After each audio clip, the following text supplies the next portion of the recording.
friends, and Happy New Year from me and my stuffed nose. So, we're going to talk about a lot of things today. I don't know where we're at. What? I don't really know where we're going to go with it all. I know today I'm going to talk about my New Year's resolutions. Part of one of my New Year's resolutions is to take better care of my skin. So, my skin is totally clear right now. Let me see if we can get a close-up of oh, sorry guys.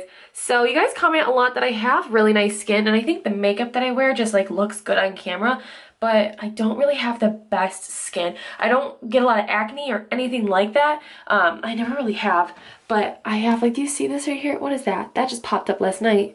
Same with just redness, patchiness, weird. I've always thought that I had really oily skin, but I think it was because I was never washing my face, and now that I'm washing my face once a day, and in the morning and then at night, my skin is really dry. And so I've been using face moisturizers. I bought a bunch of stuff recently as I don't really know what I'm doing. But one thing that was sent to me by a company is a company called Sebamed. I mentioned in my skincare haul video sometime during Vlogmas that I was trying to take better care of my skin, and they reached out to me because I said I have sensitive skin and weird, sometimes acne but really not, but I don't know. So they sent me a bunch of stuff. They sent me a cleansing foam. They sent me care gel. This is I think this is a moisturizer. They sent me a body lotion. They sent me a shower wash, a face and body wash that's in there. They sent me this, which I just used. This is the only product of theirs that I've actually used yet, is this clear face foam, cleansing foam. I can talk, it's English, hi. But what's cool about these is that they have, their product is the same pH as healthy skin is supposed to be, which I guess is 5.5. It says it gently cleans pores, it's with provitamins B5, improves complexion with patented Montolene C40. I don't know, all I can say is I saw this stuff and I was oh, it looks like it's more for acne prone skin than it is for sensitive skin. Some of this stuff is for sensitive skin, some of it's for acne prone. But I tried this cleansing wash right now, and holy cow, I had crazy redness all right here, and this little thing was super red this morning, and all right here was red. And I used this Lynette.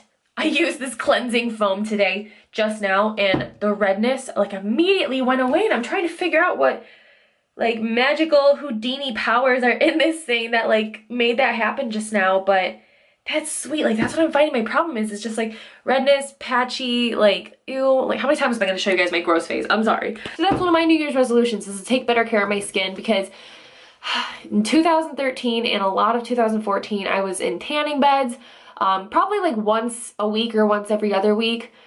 And then I would take 2 or 3 months off at a time, so not even consistently.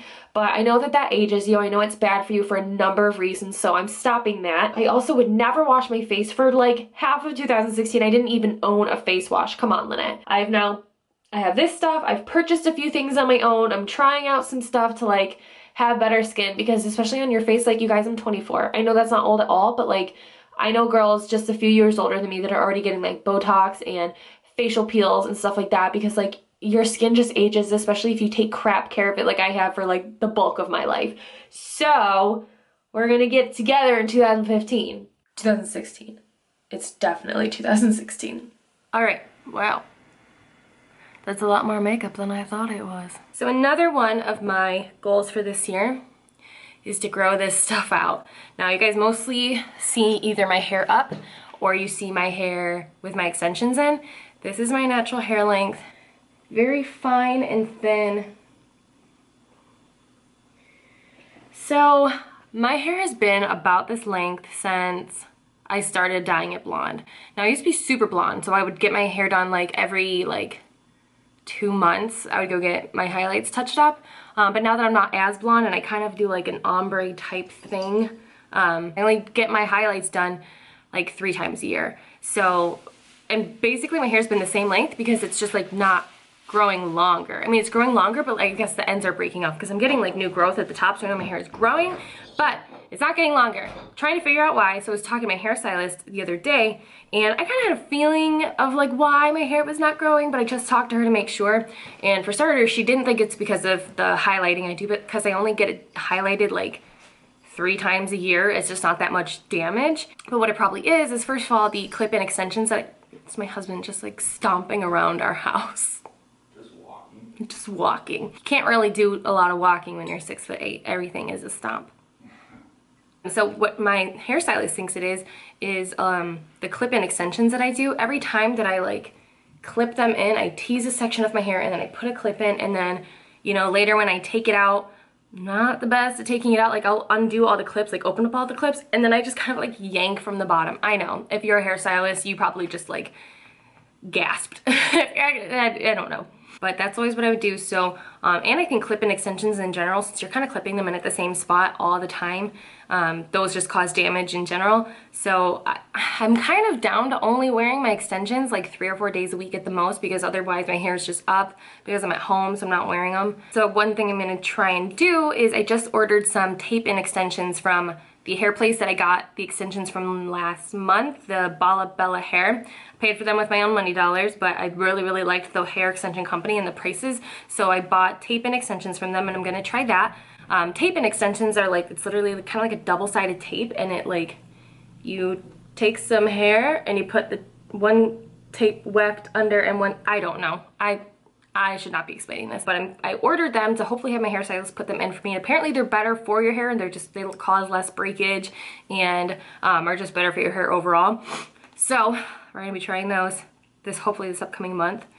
And other than that, I'm gonna actually start doing the things that people are supposed to do for their hair, like being gentle with it when it's wet, not like combing it super harshly. Like, I've just always been so lazy with my hair the last couple years. I used to be really good at growing my hair out like in high school and stuff, and I was really gentle with it, but once I started wearing extensions, I was like, whatever, like what do I need long hair for? But I just want to maybe one day not be wearing extensions and to like have longer, thicker hair because I take care of it. So that's what we're gonna do. I don't know, I'm boring myself.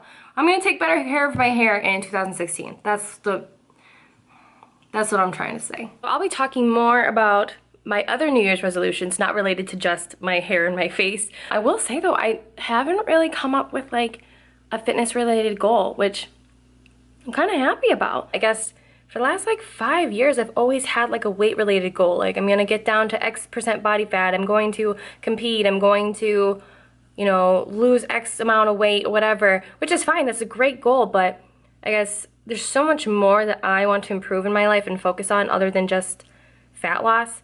And I know you guys probably think like, oh, what are you talking about, Linda? Like, you're obsessed with fat loss and body weight and fitness and all that stuff. Like, I mean, yeah, I guess you could say that because that's what my channel's all about, but that's not what I'm all about.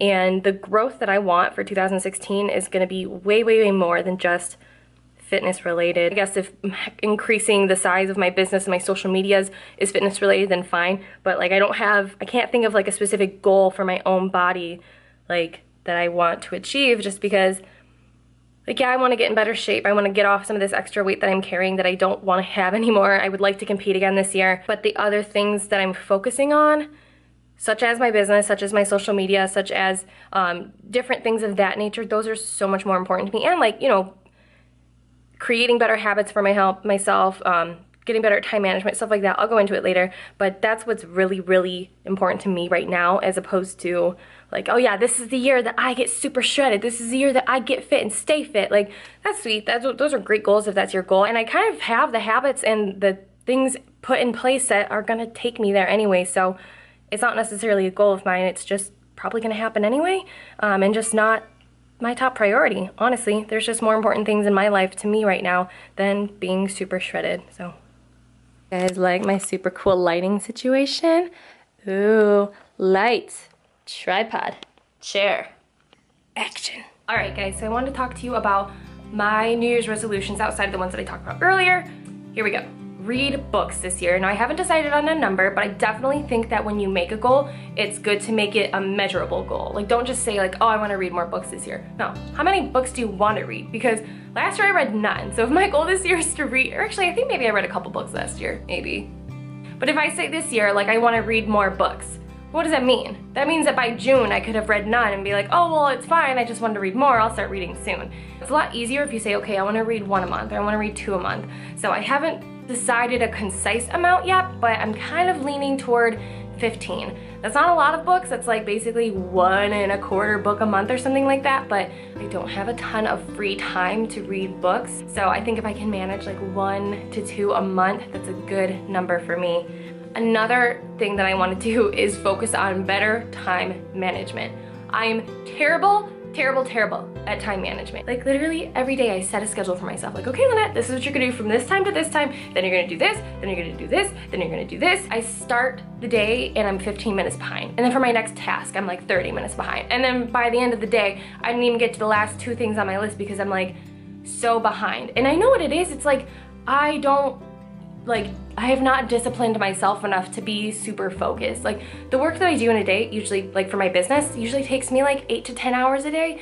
I know that the amount of work I do could probably be completed in like 5 to 6 hours, which means I could have so much more time for like investing time in my social media accounts, which is gonna grow my business, investing time in books that I wanna read or in other things that I wanna do with my time. Like finally have a couple hours to watch Netflix by myself for once. But I can never do any of these things and I always feel so rushed, which I get stressed when I feel rushed and I get super anxious, and when I don't complete everything that I was supposed to do for a day, I like can't feel good when I go to bed. So better time management. It's gonna take like basically like turning off my phone and putting it in another room, because I'll be totally honest, my phone is my biggest distraction. I will be like during anything, like I'll be working and then I'll be like, oh, let me check and see what Matt wants for dinner tonight. And then I'm on my phone for that. And then I'm like, oh, well, let me check my personal inbox. And I'm on my personal inbox and I'm like, ooh, Ulta's having a sale. Let's scroll through their website for 10 minutes. And then 40 minutes later, I haven't completed what I was supposed to finish 40 minutes ago. This is ridiculous.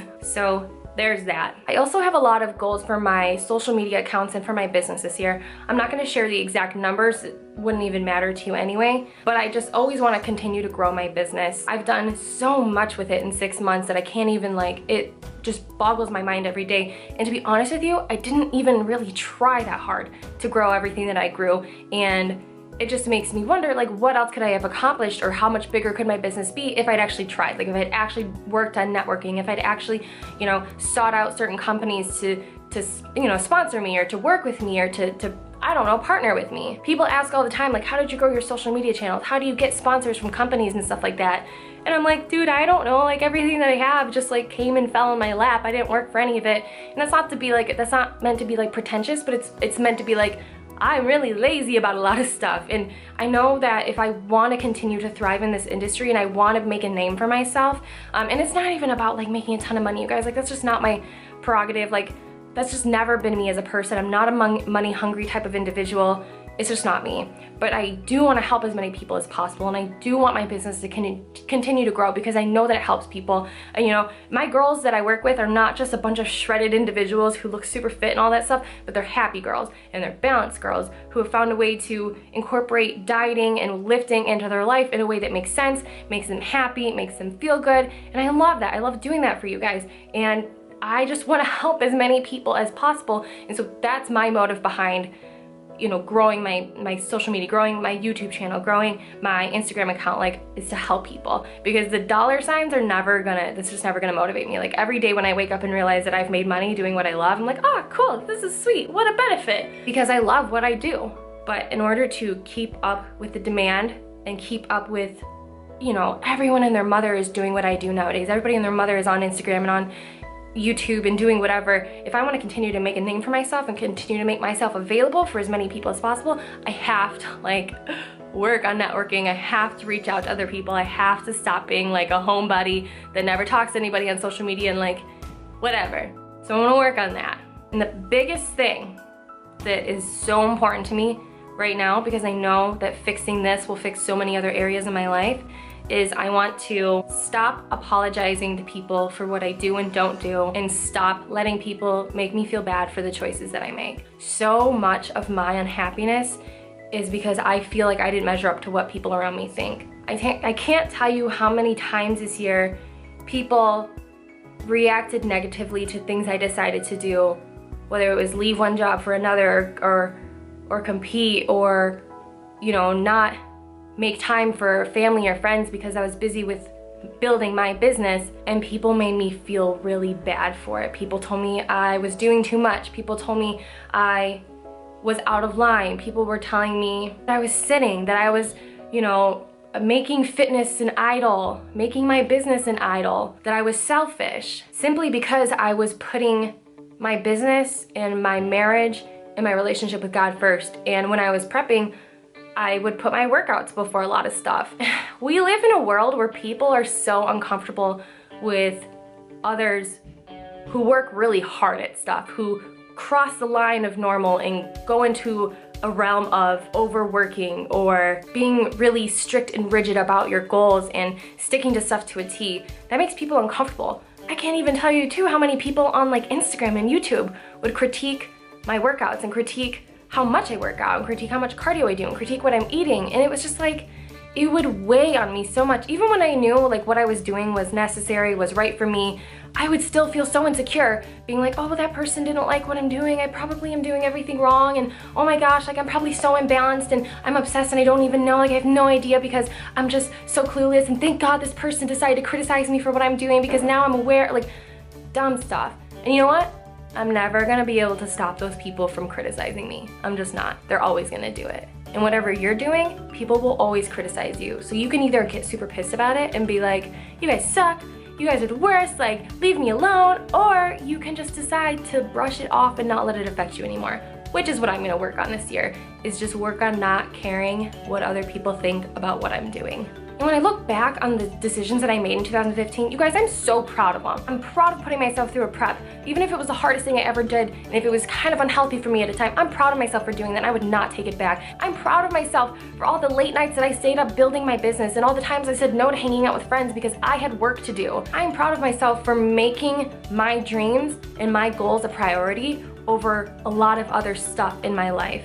Now, I'm not saying that you should like forsake your friends, forsake your family, screw everybody because you have stuff to do. There does have to be a balance, but nobody ever got anywhere great or accomplished anything great by just putting in average effort. And if you have a dream that's big and it's not just a normal dream and it's not something that is likely to happen, you are gonna have to put in extra effort. You are gonna have to look extreme. You are gonna have to give up time with family and friends. You are gonna have to stay up late. You are gonna have to get up early. You're gonna have to work really, really freaking hard. And I am sick of letting people make me feel bad for that. Dude, do what you wanna do. And if someone thinks that you're doing too much or thinks you're too extreme, then fine. Like, let them think that. And if down the road you find out that they were right, then okay, lesson learned. But go after what you want with no apologies. That's what I'm gonna do this year. I feel like I'm prefacing everything because I'm already afraid of what people are gonna say about this. I'm not saying step on people. I'm not saying take advantage of people. I'm not saying lie or cheat or do anything that isn't supported by integrity. But I am saying that if you have to go the extra mile for some stuff this year and you have to make sacrifices short term on your time and your energy and what you're able to do with and for other people, that's okay. And you don't have to let people make you feel bad for that. If I know in my heart that what I'm doing is right and it's what I want to do, that's all I need to know.